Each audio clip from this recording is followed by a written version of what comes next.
Hey guys, Alex here.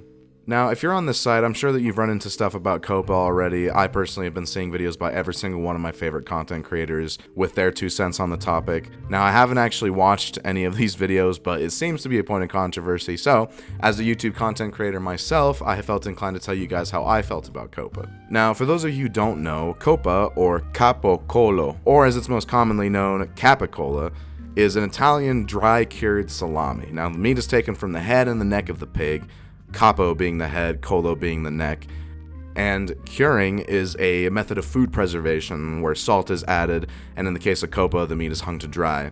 In addition to salt, they put some red wine and other shit on there, and whatever the chef wants, according to the region, I suppose.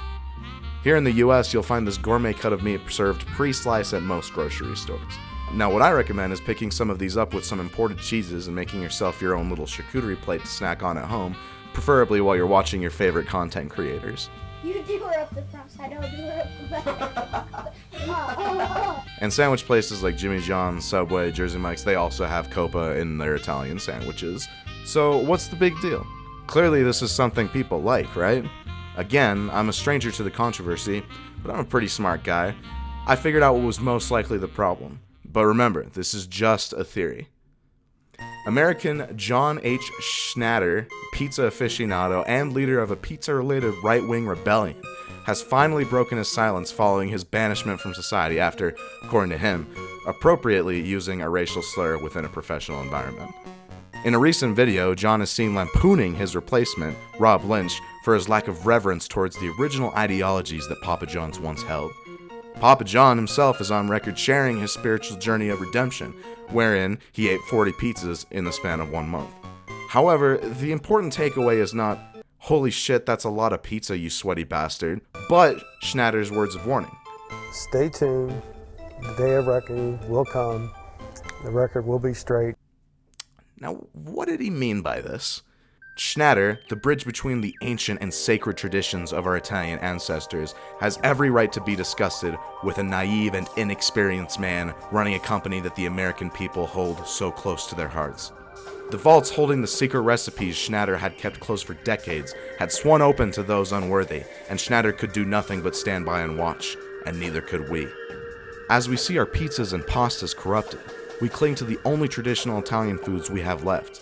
We stare down at our $30 homemade charcuterie plates, fearful that this is the last time we may set our eyes on a true-to-form Italian meal again. Schnatter was trying to warn us of this, but we didn't listen. So yeah, I see why people are outraged about COPPA, but I see now that it's not just about the succulent Italian sandwiches or the antipasti. The COPPA movement is symbolic of the wrong people being in charge of curing those meats, an intricate and beautiful process that yields a terrible product without the integrity of a man like Schnatter in charge. I, too, now stare at the dried meat section of the supermarket, wondering if my time spent there is the last time I will see it in its most pure and unperturbed form. I look over my shoulder everywhere I go, worried that Lynch will be there to take the next thing away from me, the next thing that I have decided is a major part of my life. This monster has indirectly threatened my COPPA. But what's next? Could it be that our foods are not enough? Could the traditions of the entire Western world be doomed to corruption? It is with this issue that Weston and I have agreed that we are going to fight back against those who are trying to take away our traditions, and we're going to go back to our roots as well. Before Christmas, you will witness Slickpacho146 plays the Ocarina of Time randomizer. Stay tuned.